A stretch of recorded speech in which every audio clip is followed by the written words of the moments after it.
successful businessman, a close-knit immigrant family, a growing freight company on the outskirts of London.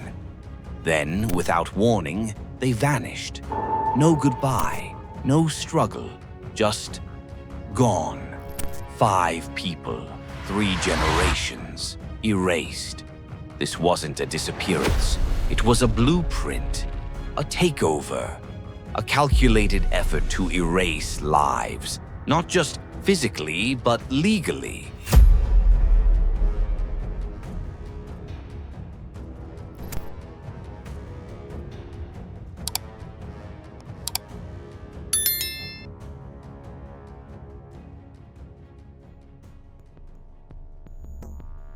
They were everything the British dream claimed to offer. Amarjit Chohan, a hard-working immigrant from India, had built his life from the ground up. From laborer to freight company owner, he ran CIBA Freight out of a modest office near Heathrow. He had a wife, 2 young sons, and his elderly mother-in-law living with them. A family of 5, tight-knit, quiet, and on the rise. And then they vanished. No note, no warning, no reports. Just silence. At first, there wasn't panic. People assumed they had taken a sudden trip, maybe even left the country. Amarjit was in the shipping business after all, and in the early 2000s, no one imagined an entire family could disappear completely. Even the police weren't alarmed. A few days passed, then weeks. By the time anyone started asking questions, it was already too late. CIBA Freight's offices were still running, but the staff hadn't seen Amarjit. They were told he was in India, taking care of family matters. They were shown faxes, typed emails, official-looking signatures. Everything seemed in order, except it wasn't his voice. It wasn't his tone. And something about it all felt off. The only one who refused to believe the story was Amarjit's younger brother, Onkar. From the moment he heard the family was gone, he sensed something was wrong. No one disappears with 2 toddlers, their wife, and their elderly mother-in-law. Not without a trace. Not Amarjit. Onkar didn't just file a report. He knocked on doors. He begged for answers. He drove for hours alone through the outskirts of London, haunted by a single silent thought. Where are they? What happened? He called, he visited. He kept pushing. Because the Amarjit he knew would never just walk away. And eventually, someone started listening. Because behind Amarjit's desk, a stranger had quietly taken his place. The world assumed they ran, but Onkar knew better. If a man wants to disappear, he runs alone. He doesn't take his kid, his wife, and his parents.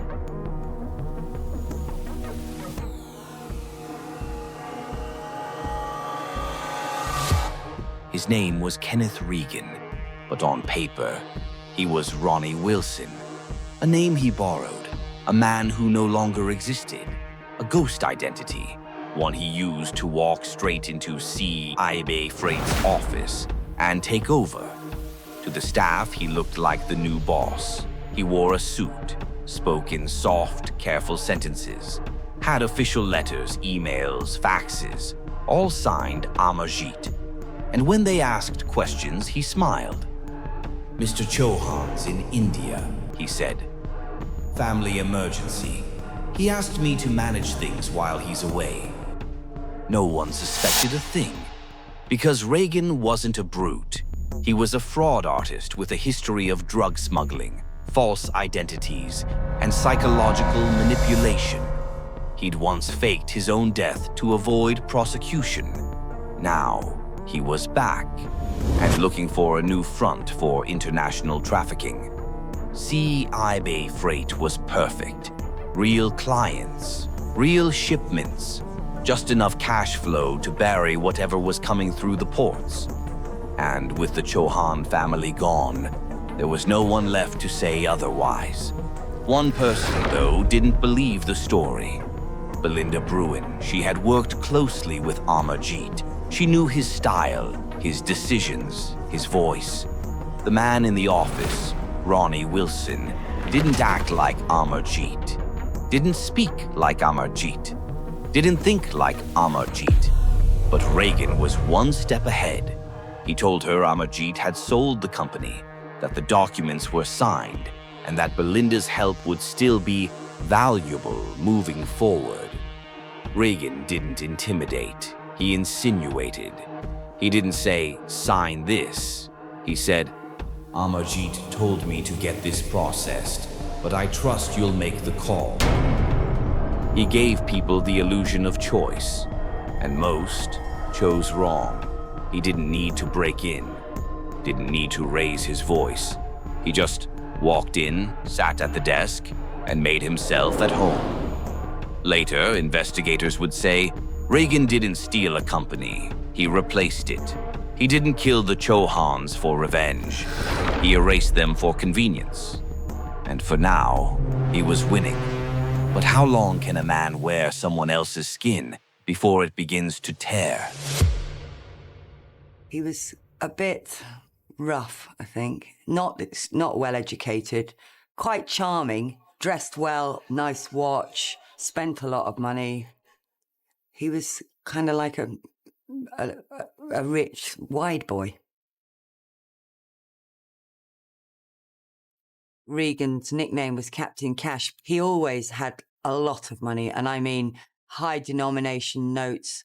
He had a briefcase, and I'd seen that twice, and it was just full of money.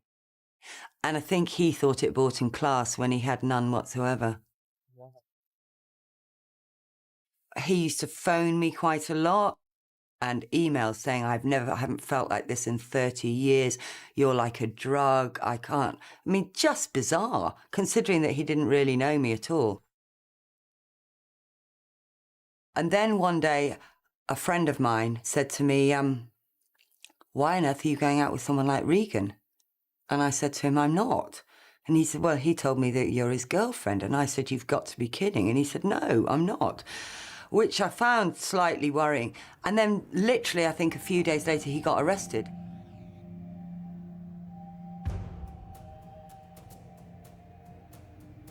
It started with a sock, worn, dirty, stuffed into a plain white envelope. Inside it was a letter, handwritten, cramped, panicked. It was from Amarjit Chohan, and it changed everything. Weeks after the family vanished, Amarjit's brother, Onkar, received a package in the mail. No return address, no stamps, just a sock. Inside, a torn sheet of paper. He held the sock like it was radioactive. His hands trembled as he unfolded the note. The words looked rushed, like they were written in fear, and every word felt like a whisper from the grave. I have been forced to sign papers. I fear for my life. If anything happens to me or my family, know that we did not leave willingly. That one sentence changed everything. The police could no longer ignore the case. This wasn't a family dispute. This was a warning, a last cry for help. And it had arrived, too late. The investigation turned sharp. Detectives traced CIBA Freight's business activity. Nothing matched Amarjit's typical style. No phone calls, no verbal confirmations. Only emails and faxes that now felt suspiciously convenient. The man posing as Amarjit, Ronnie Wilson, had gone dark. No sightings, no statements, no digital trace. But the silence didn't last. A tip led police to a rural field near Bournemouth, a property leased under one of Regan's old aliases.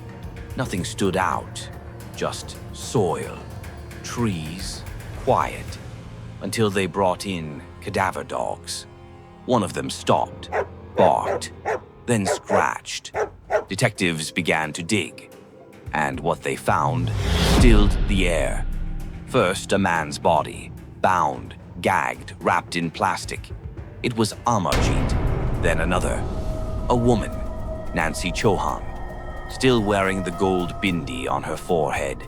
Then two small bundles, children's bodies, Ravinder and Devinder, ages just 18 months and 2 years. And then, last, an elderly woman, Charanjit Kaur. Her wrists still bore her wedding bangles. 5 lives, 3 generations, buried together like garbage. Forensics later revealed the ground had been redug. The killers were preparing to move the bodies, likely to the sea. A full erasure, a calculated deletion. But they missed one thing: a man who refused to give up, and a single desperate letter hidden in a sock. The truth was out. Regan didn't just take a company. He silenced a family to protect his fraud. But now, detectives had something he never planned for: a body count and a paper trail. New Zealand. He would never meet his sister's children. The only time he saw them all together was on a family video he found in their empty home. When I found Nancy's video was filmed just 2 days before the disappearance. Hello? Nina. And I could see in the video the family celebrating life and the kids playing in the house. The eldest son, he took his first steps in the video, and my mom, she was very happy in the video. When I had a look at the video, I was very happy, because I never actually saw Anil and Nancy living together. Do it properly, Gardner.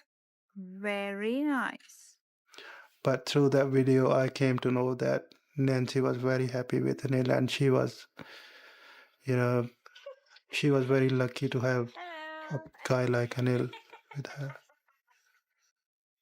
Every time I close my eyes, I can see Nancy smiling, and as if nothing has happened, she's still there and she's waiting for me to come over.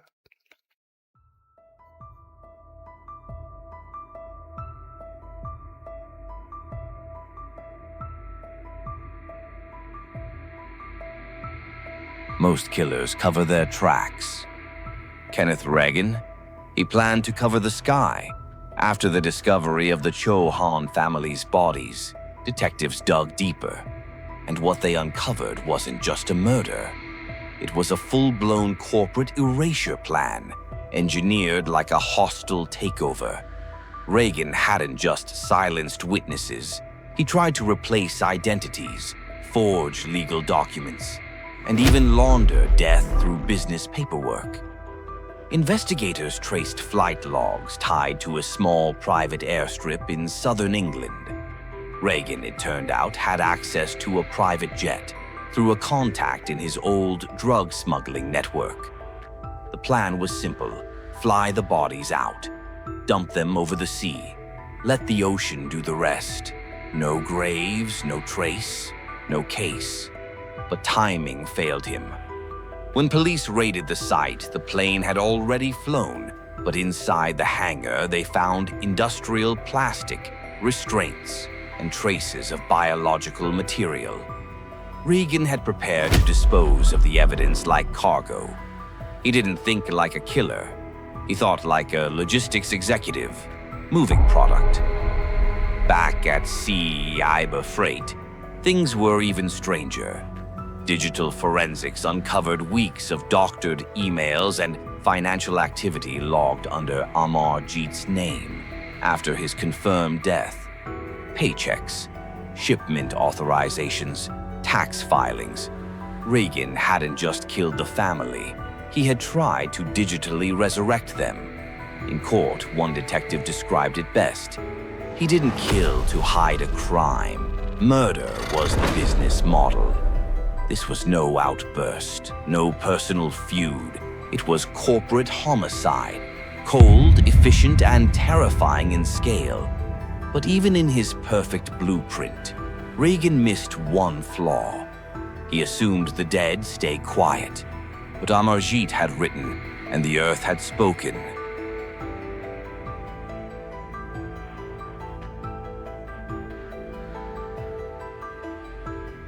In court, he didn't flinch. Kenneth Regan, aka Ronnie Wilson, aka whoever he needed to be, sat in silence. A man with no real identity, now facing charges for 5 murders, fraud, perverting justice, and conspiracy. The prosecution called him cold, calculating, without conscience. They laid out the evidence: the handwritten letter, the forged company papers, the bodies buried like contraband, and the failed escape plan by air.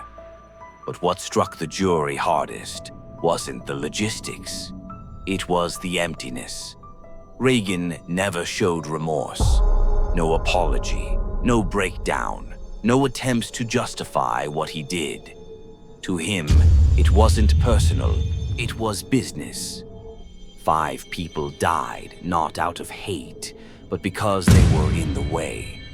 He treated the Chohan family like assets to liquidate. The prosecutor said he didn't kill them, he removed them. Witnesses described him as unreadable.